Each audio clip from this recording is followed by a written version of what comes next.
This is Daily Blast Live. We're talking about what you're talking about. You all ready for this?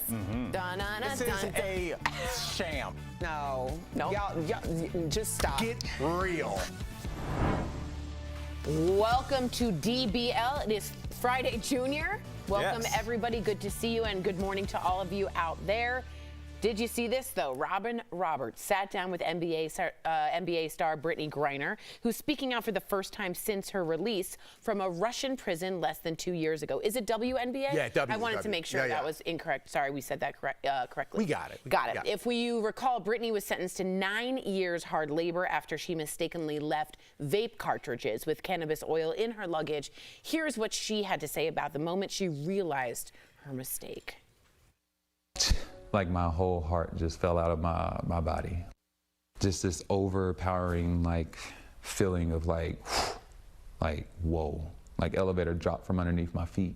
And I'm just like, man, my life is over right here. What do you say to the skeptics? I would say, have you ever forgot your keys in your car, left your car running? Have you ever, where's my glasses? They're on top of your head.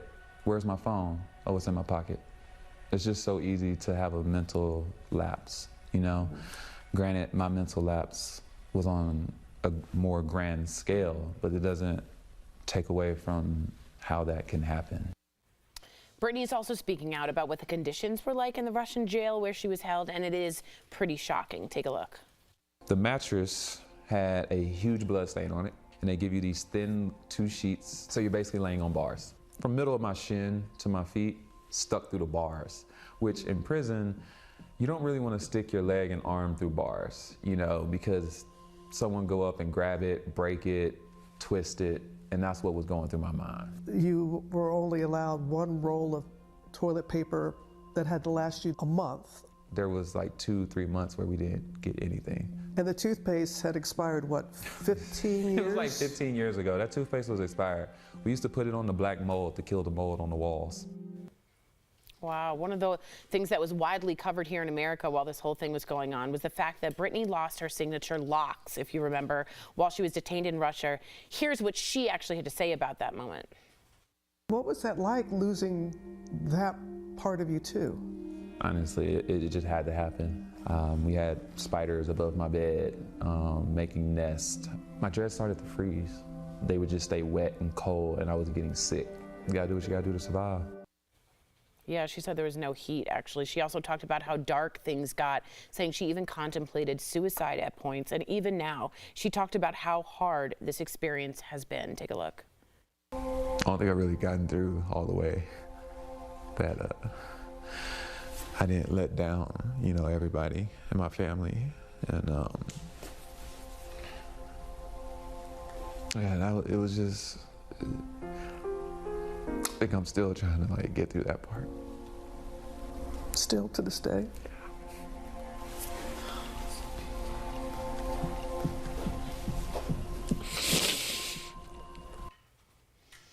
All of this is in preparation for Brittney's new memoir, Coming Home, which comes out May 7th. What do we all think of this interview? She did say that writing was particularly cathartic for her. I've read interviews from John McCain and other prisoners that say writing gave you a sense of, I am still here. They would find pieces of rice, flatten it out as a piece of paper, and be able to write just anything to get their agency back. Erica, you're pretty emotional here. What did you think? I can't. I'm not ready to watch the interview. I just can't. I can't. I don't. Yeah. Take your time, girl. When this story first broke, I remember having nightmares about it. It just really. When I see Brittney, and I said this from the moment that we heard the story, I see my little sister. Yeah, you always said that. And we didn't have so much information, and when you don't, I'm an information person. The best thing, for me to navigate what's happening in my life or in the world is to have all the information that I need to make a decision that I feel is best, right? So when information becomes currency, and it's negotiable based on the outcome of a situation, that just never sits well with me because that appears to not be rooted in fairness, if that makes any sense. And so I just remember really having conversations with my friends and family and just feeling like she may never come back. And when she said, like, if you think about the things that you forget, and now there's another situation with an American who is in Turks and Caicos facing, I think, 14 years over ammunition that he left in his bag. And things like that happen, you know? So I don't know. It's just, I still get so emotional about it. And that's I get fair. so emotional about That's it. okay. And you know, a little good news is she's expecting a new baby in July, and I think a rebirth is always good for people. Right. She and her wife are stronger than ever, and she's going through, I expect, PTSD. What do you think, Al? I mean, you know, this show, doing it for 7 years, there's like moments and like things people have said that maybe didn't even register with you guys because we're different people, but just stuck with me. And I remember the last one was when we interviewed that couple, and his wife had lost her limbs. Do you remember her? And he said when they were about to go to the hospital and she was near death, he said he looked in her eyes and he said, "You got to fight." And I think about that moment all the time because you think about what most life is. It's kind of nonsense running to CVS. But there are these moments where you really get to figure out who your partner is and who you are. And it unfortunately has to come in a Russian prison camp when your wife has lost all of her limbs and is probably going to lose more. It comes in the worst places, but like to find yourself, it's this horrible silver lining that I always look at. And I look at Brittney now, and she looks strong, Jeff. Yeah, she does, and I appreciate, I appreciate how Erica feels, and I know it hits closer to home and things like that. Yeah, I'm glad she's back. Yeah. Yeah. I can see, and by the way, I can see that happening. I have. Who couldn't? Now, she was also prescribed that from a doctor, and as she said it so well, Al, you're right. Who hasn't forgotten? Yes, man. If we still had our breaks, I would tell a story. But yeah, it's that could have. That could have gone on the wrong way. Yeah, I also just want to make it clear that some of us speculate, including myself, that maybe Russians or the guards had shaved her head, and perhaps that's how. And I'm just relieved because she said the moment she took her own locks away, she found a little bit of agency. Just a little bit, and anything like that you grasp onto and hold on to. Anybody who understands the journey with locks, for a lot of people, there's so much power in that hair because you aren't shedding it, you're carrying that with you. So when people shave their locks off, generally it means a new beginning. So it probably, if it was going to be a time, that was the time to do it. That was the time. Coming home. And she also had a great dunk this weekend. Did she? Nice drop step dunk, so yes. Wow. We'll be right back.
Welcome back to DBL. Some really big news out of Arizona. Is it about me? It is, guys. It's an Al segment. The Senate there voted, it's not about you, to repeal the 1864 law that was a near total abortion ban. 2 Republican senators crossed party lines, and they joined with all the Democrats in the Senate to make that happen. That's not the only example of people crossing party lines. Yesterday, Congresswoman Marjorie Taylor Greene said she would call for a vote next week on House Speaker Mike Johnson's job, but the House Minority Leader, Democrat Hakeem Jeffries, said he and other Democrats would actually help save the Speaker from removal. Lots of hints of perhaps that guard gate at the aisle breaking down and perhaps it becoming more malleable. Jeff, what do you think about this? Is this how do we bring America back? That was quite the picture. Yeah, I didn't understand half of what you just said, There's some I people get the crossing gist the of it. line. We're talking about removing the abortion ban. We're Right? talking about people crossing party lines and Right. actually getting Democrats and bipartisan Republicans law. working together. It's Yeah, a big deal. bipartisanship.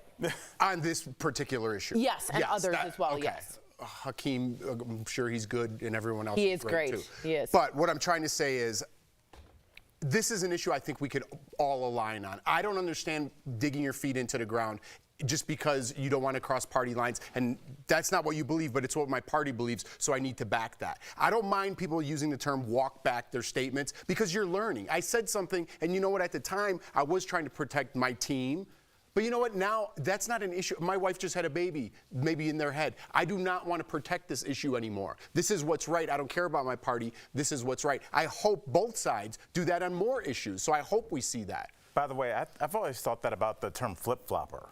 I was like, doesn't that mean that It means you're coming taken in around. new information and processed it Yeah. rather than some being people flip-flop where the money is. You got to be careful. Yeah. You got to smell where that money's coming from. Well, that's but what you're I think this absolutely is about. Yeah. This is money, and it's a losing issue for Republicans. Like, this had a 7% popularity, I believe, in Arizona. It was a losing issue. And if I know people are like, well, some Republicans didn't. It depends on how red your district is. If you're in a purplish district and you're a Republican, you have to think about re-election. So you're not going to want to do anything to anger either one of those, that tenuous base you have. So I definitely see it. I wonder, Erica, are we going to see the kind of the phasing out of these weirdo, kind of goofy candidates? I wonder if people are getting tired of it. It seems like can you imagine dealing with these people? I don't know if we'll phase out the weirdos, as you so eloquently said. A man can dream. No, you know, honestly, I think what we have are people prioritizing their personal politics, their personal interests over party.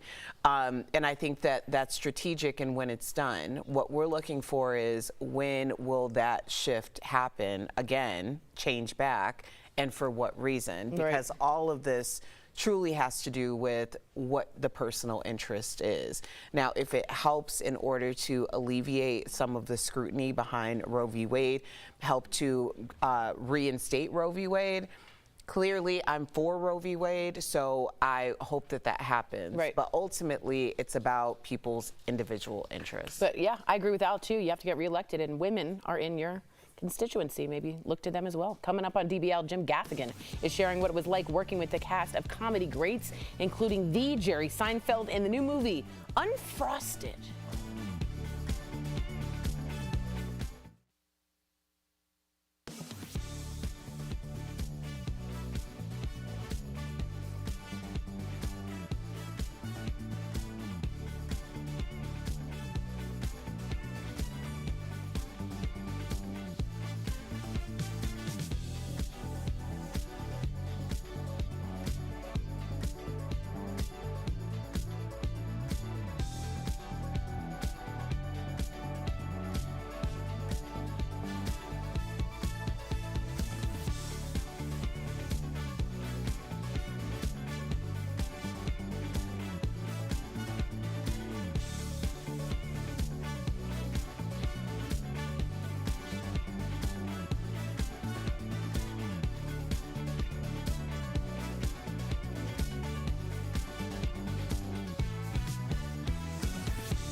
is entering the race to reinvent breakfast with the help of Steve Schwinn, Chef Boyardee, and Jack LaLanne. They're stacking the deck with ringers. You know Isaiah Lamb from Quaker? You Kellogg's people.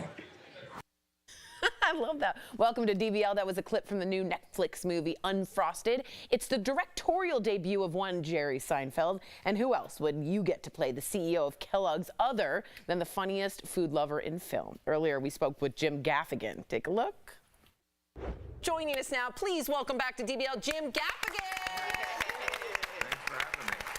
Absolutely. All right, we are catching you fresh off the premiere of Unfrosted last night. First off, how was the premiere? Gotta know. Good. It was great. It was great. You know, it's. I mean, there's so many comedians in this movie. It felt like a reunion of sorts. Normally, when you have this many comedians around, it's a funeral. You know what I mean? So it's great. I didn't mean to laugh, but that was funny. This movie is all about Pop-Tarts, how they were invented. You have a very famous bit about Hot Pockets. And I just want to say, isn't a Hot Pocket just a very salty Pop-Tart at the end of the day? I just want to know what you thought of that. It is. But the Pop-Tart does not give you diarrhea. Thank you. Thank you for that button. Thank you. Good morning, everyone. Good morning. Anyway, but the Pop-Tart is so, I mean, there's something so special about it. I mean, as a kid, it was, you know, something, like if it ended up in our house, I'm the youngest of 6, if my mom accidentally bought a box, they would not last, you know, and you know, if you, in my house, if you saw a treat like Pop-Tart, you would eat it immediately, not because you were hungry, but you didn't want your siblings to have it. That was the kind of environment I grew up in. That's so sad. I feel you. I got 2 older brothers. I know how that works. All right, Jim, you've been friends with Jerry Seinfeld for years, and this is his first time directing. So what was he like as a director? He was great. I mean, you know, Jerry is really like a special, obviously we know he's a comedy icon, but he's also somebody that is a purist when it comes to comedy. He has a hyper focus. And so executing his ideas was rather kind of straightforward. And because the sitcom, the Seinfeld, was so writers driven, it wasn't kind of really his first time directing, because, you know, sitcoms are the writers are really kind of in charge of the show. So it wasn't something foreign or something weird for him to sit in the director's seat, really. Well, congratulations, because you also launched a bourbon called Father Time. I'm saying it like that so I don't say Father Time. Father Time. How did you come up with that name, and does it have a double meaning? It does. Well, it's not about the old guy that kind of rings in, you know, who we, you know, get rid of at the end of the year. And it's not about the time that a father, which is very important, that a father spends with their children. It is the time when a father can drink alcohol. And, you know, I know that, like, alcohol is not the solution, but it's pretty close in my book. And so, I don't know, you know, it's been a crazy journey. You know, during the pandemic, we all kind of partook in different hobbies, and my wife and I started having the occasional bourbon every night. And I was approached a couple times to do a Celebrity Spirit, and I was kind of hesitant because I didn't want it to appear like a cash grab, and I didn't want it to be of low quality. So I called a friend in Louisville, and we just bought some barrels and bottled them. And there's a very limited supply. We worked really hard on the label to make sure that it's a cool collectible thing. The label is beautiful. It's definitely edgy and hip, but also, like, I love it. It feels old-timey. I will say, that's my grandfather on the front, because I want this to be kind of a tribute to fathers. I believe mothers are the heroes, but, like, dads should get some recognition. I love it. I was going to say, if that wasn't your grandfather, the logo should just be a guy sitting in his kitchen by himself. Right. that would be, I'd be like, yeah, this is father time. All right? Well, Jim, thank you so much. Congratulations on all your success. DBL Nation, see Jim in Unfrosted. It is out May 3rd on Netflix, and check out his bourbon at fathertime-bourbon.com. And of course, you can see Jim live this summer on the Barely Alive tour, probably taking naps a lot. Get your tickets at jimgaffigan.com. Thanks again, Jim. Thanks, brother. Thank you, guys.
Welcome back. We got some great products from our friends at Morning Save. Let's go shopping. Steph, let's go shopping. What do you have for us today? Hey Tori, hi DBL Nation. I am super excited to show you the deals today, and as ever they are wonderful, so let's check everything out. First up, we've got a certified renewed Shark Navigator upright vacuum. So this deal includes one vacuum, one crevice tool, and one pet hair tool. So normally these are $250 new. But Tori, we have got a certified renewed one for $89.99. Shark it up. I know, so that's saving 64%. Next up today, Tori, we've got this little Dash 3.5 quart compact stand mixer. Oh, that is cute. Look at that color. I love it.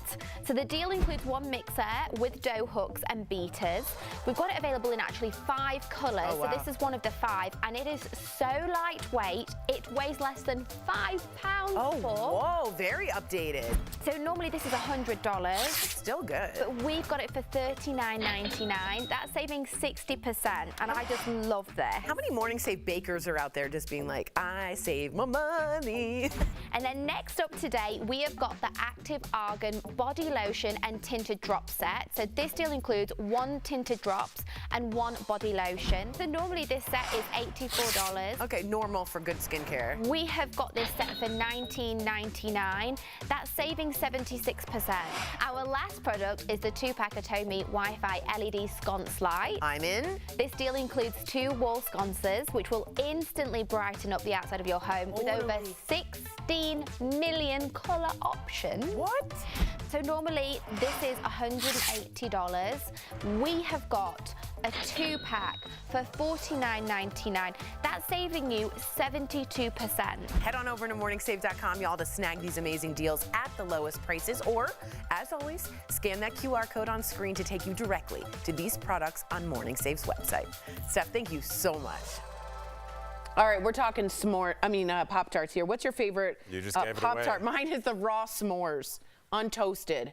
Eat right away. What are your favorite Pop-Tart flavors? Mine is the cinnamon, the apple cinnamon one, whichever. Brown sugar? Yeah, brown sugar. Brown sugar. I've never had a Pop-Tart. Oh. Erica, we're going to change that Yeah, today. we are. I don't know if we Can need we get some Pop-Tarts over here? Jeff, what's your favorite?